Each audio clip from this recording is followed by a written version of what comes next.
Hello everyone, welcome back to our channel Blink of Bengali. আশা করি আপনারা সবাই ভালো আছেন। আজকে চলে এসেছি আমরা হাজাংয়ের দ্বিতীয় পর্ব নিয়ে। হাজাং গিয়ে আমরা এই সুন্দর হোমস্টেটিতে ছিলাম। এই হোমস্টেটি খুব সুন্দর এবং সদ্য নির্মিত একটি হোমস্টে। খুব সুন্দর, ছোট কিন্তু অসাধারণ সুন্দর এই হোমস্টেটি। এই হোমস্টেটি যেই এলাকায়, সেই এলাকাটির নাম মেওভাক। এই মেওভাক এরিয়াটি খুবই সুন্দর, খুবই শান্ত পরিবেশ এবং দুদিকেই পাহাড়, এবং এই হোমস্টেটি বেশ সস্তাও ছিল। এবং সবচেয়ে ভালো কথা, এই হোমস্টের যে খাবার, সেই খাবারও কিন্তু খুব ভালো ছিল। আমাদের দ্বিতীয় দিনটি শুরু হয় বৃষ্টি দিয়ে। পাহাড়ের মাঝে বৃষ্টি দেখতে কার না ভালো লাগে বলুন। খুব জোরে এই বৃষ্টি দেখতে দেখতে কিন্তু যেরকম ভালো লাগছিল, সেরকম মনেও হচ্ছিল যে এই জায়গাগুলো ঘোরার কথা, সেইগুলো কিভাবে ঘুরবো এই বৃষ্টির মধ্যে। কিন্তু বেশ কিছুক্ষণের মধ্যে দেখতে দেখতে বৃষ্টি কমেও গেল। হাজাংয়ে অনেক উপজাতি বাস করেন। ওই উপজাতিদের মধ্যে এই গ্রামটি খুব জনপ্রিয় একটি গ্রাম। এই গ্রামটির নাম লোলো চাই গ্রাম। এই গ্রামে আমরা অনেক ধরনের মশলাপাতি পেয়েছিলাম। বিশেষ করে আমরা ভারতীয়রা যারা মশলা খেতে ভালোবাসি খাবারে, তারা যে কোনো জায়গায় সস্তায় মশলা পেলে আমার মনে হয় আমার মতো সবাই কেনাকাটা করতে ছাড়েন না। স্টার অ্যানিস থেকে শুরু করে সর্ষে পর্যন্ত এইখানে আমরা পেয়েছিলাম। সকালবেলা ব্রেকফাস্ট সেরেই আমরা বেরিয়ে পড়ি লুংফু ফ্ল্যাগ টাওয়ারের উদ্দেশ্যে। এই লুংফু ফ্ল্যাগ টাওয়ার যেতে যেতে আমরা দেখতে পাই ভিয়েতনাম এবং চায়নার বর্ডার, অর্থাৎ চীনের বর্ডার।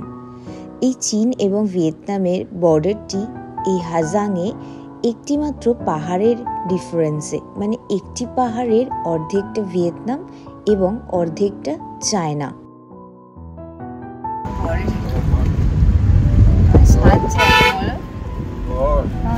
চুলটা প্রচন্ড ডিস্টার্ব করছে, সব থেকে বড় সমস্যা। চুলটা উঠে গেছে, এরকম করে ছবি তুলছে, হাওয়া দিচ্ছে, পুরো টাক বেরিয়ে যাচ্ছে। এটাই ঘুরতে যাওয়ার বড় এফেক্ট, এটাই। ওই জন্য এটাই হয় সমস্যাটা আগে জানালাম তোমাদের। আগে পরিবেশ ভালো, পাহাড় ভালো। বলতে দে বাবা, পাহাড়ের এখানে যে পাহাড় আছে, সেই পাহাড় তুমি না ভারতে দেখতে পাবে কোনো জায়গায়, না ভিয়েতনামের অন্য কোনো জায়গায় দেখতে পাবে। এখানে পাহাড়গুলো একটু অদ্ভুত, ভূতের দাদার অদ্ভুতের মতো দেখতে। বেশ সুন্দর সুন্দর আছে, খোঁচা খোঁচা পাহাড়। ভুল করে পাহাড়ের কোলে একদম যেন ফুটে যাবে।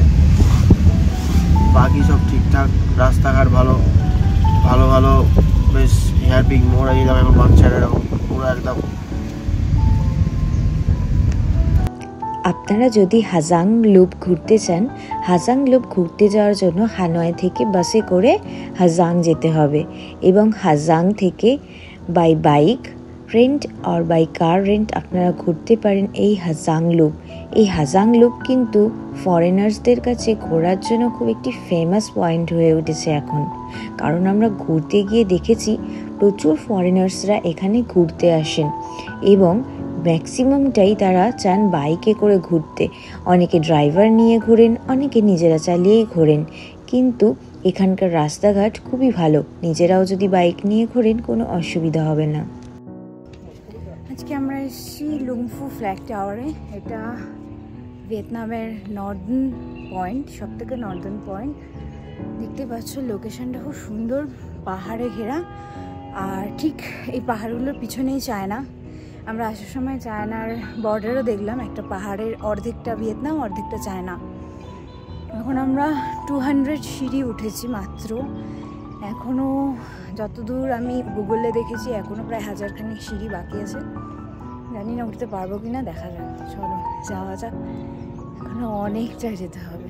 তো চলো, উপরে ভিউটা অ্যামেজিং হবে, ওয়েদার ভালো আছে। তো লেটস গো, যাওয়া যাক। যেতে যেতে তোমাদের সাথেও শেয়ার করবো। আর সিঁড়িগুলো খুব সুন্দর, এখানে সিঁড়িগুলো প্রত্যেকটা সুন্দর, একদম নর্মাল স্টেপ সিঁড়ি, উঠতে অসুবিধা হবে না। বাট যারা হাঁটুর প্রবলেম, কোমরে ব্যথা বা এই ধরনের প্রবলেম আছে, অ্যাঙ্কেলে প্রবলেম আছে, তারা কিন্তু চাইলেও এখানে না ওঠাই ভালো। এখানে নিচে ইলেকট্রিক স্কুটি বা ইলেকট্রিক গাড়ি টাইপের আছে, নর্মাল স্কুটি আছে, তারা নিয়ে যায় সবাইকে, সেখানেও সেটা করেও তোমরা যেতে পারো যদি এই হাজাংয়ের লুংফু ফ্ল্যাগ টাওয়ারে আসো। তো চলো যাওয়া যাক।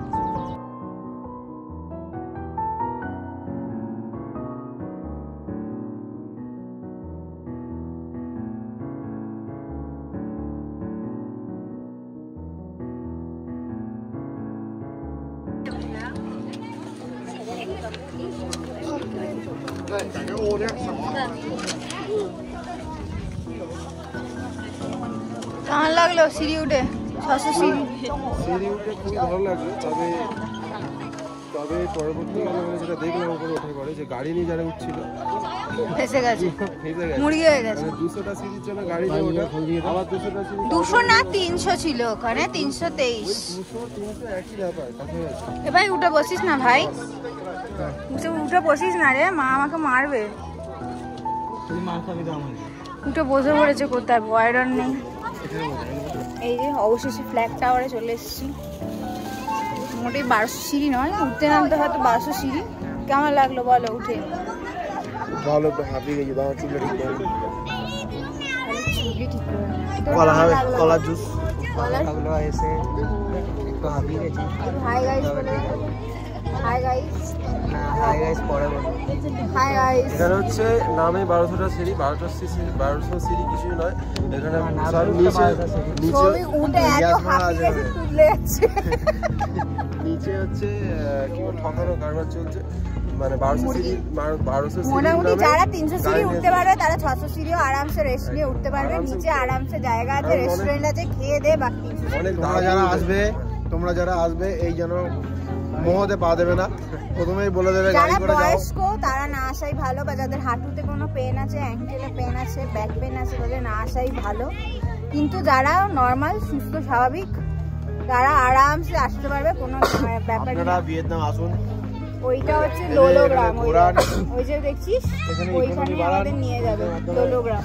আমাদের দুপাশে ইনকাম বাড়বে, আমাদের পারবে না। এইগুলো রিসর্ট দেখেছো, ওই যে ওইটা রিসর্ট, ওইটা গ্রাম, ওইখানে একটা রিসর্ট আছে।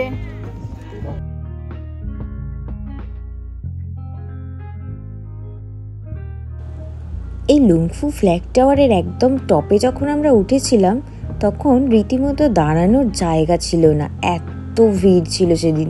কারণ সেই দিনটা ছিল হলিডে ভিয়েতনামে, স্বাভাবিক কারণেই প্রচণ্ড ভিড় হয়েছিল।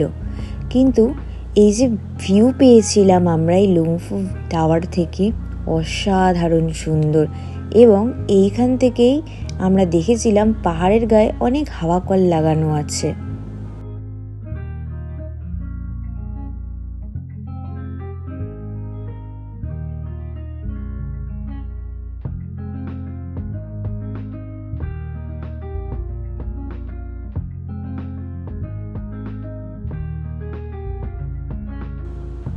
আমরা আগের দিনের ভ্লগে আপনাদের দেখিয়েছিলাম নো কুই রিভার, পাহাড়ের উঁচু থেকে।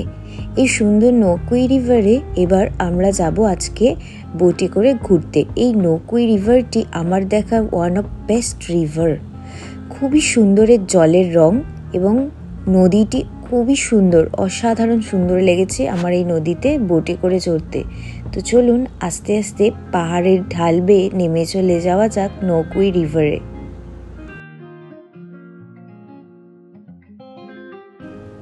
হাজাং ভ্রমণের সমস্ত রাস্তাই কিন্তু খুবই সুন্দর, পরিষ্কার এবং অসাধারণ। কিন্তু এই নো কুই রিভার যাওয়ার রাস্তাটিতে কাজ চলার জন্য এই রাস্তাটি কিন্তু একটু এবড়ো খেবড়ো হয়ে রয়েছে। আপনারা যারা রিসেন্টলি ঘুরতে যাবেন তারা খুব সাবধানে এই রাস্তা দিয়ে যাতায়াত করবেন। আশা করি খুব তাড়াতাড়ি এই রাস্তাটির কাজ সম্পূর্ণ হবে এবং সবাই খুব সহজে এবং খুব আরামদায়কভাবে এই রাস্তাটি দিয়ে নো কুই রিভার দেখতে যেতে পারবেন। এই হলো সেই সুন্দর নো কুই রিভার। এই নদীটির জলটির রং কিন্তু অসাধারণ সুন্দর। আপনারা যদি হাজাং ঘুরতে আসেন এই নদীটির সাথে নিজেদের ছবি তুলতে ভুলবেন না।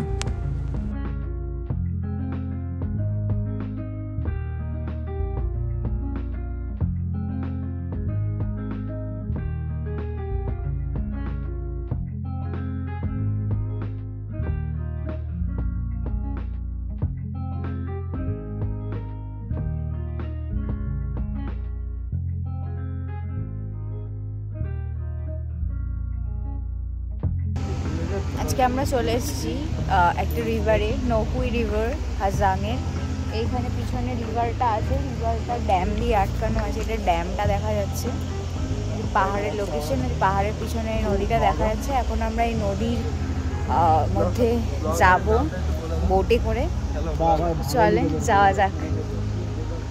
তো চলো দেখে নেওয়া যাক এখানের এই সুন্দর লোকেশনটা। তো চলো দেখতে থাকো আমাদের। ফাইনালি আমরা চলে এসেছি লোকেশনে। লোকেশনটা তোমরা অনুভব করে ফিল করো, অনুভব করে ফিল করো। লুকিং লাইক আ ওয়াও।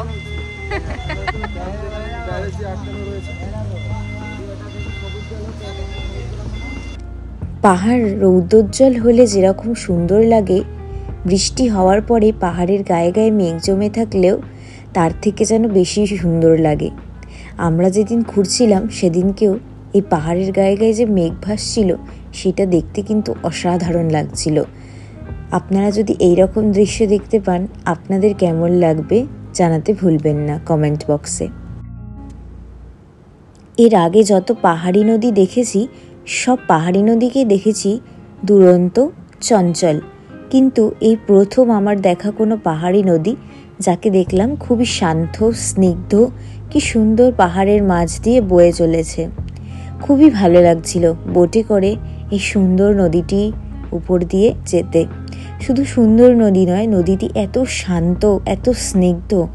এই দুই পাশে পাহাড়ের মাঝে নদীটিকে কিন্তু অসাধারণ সুন্দরই লাগছিল। আশা করি আপনাদেরও এই ভিডিওটি দেখতে ভালো লাগবে। যদি ভালো লেগে থাকে আপনারা ভিডিওটিতে একটি লাইক করে দিতে পারেন এবং আপনাদের পরিজনের সাথে শেয়ার করতে পারেন ভিডিওটি। এবং অবশ্যই যারা ভিয়েতনাম বেড়াতে যেতে চান তাদের জন্য খুব ইম্পর্ট্যান্ট এই ভিডিওটি। যদি আমার ভিডিওটি ভালো লেগে থাকে আমার চ্যানেলটি সাবস্ক্রাইব করে দিতে পারেন এবং পাশে থাকা বেল আইকনটিতে ক্লিক করতে পারেন পরবর্তী নোটিফিকেশনের জন্য। সবাই ভালো থাকবেন, সুস্থ থাকবেন, প্রকৃতিকে ভালো রাখবেন। আজকের মতো আমাদের ব্লগ আমরা এখানেই শেষ করলাম। দেখা হচ্ছে পরবর্তী ব্লগে। সবাইকে অসংখ্য ধন্যবাদ আমাদের ব্লগ দেখার জন্য।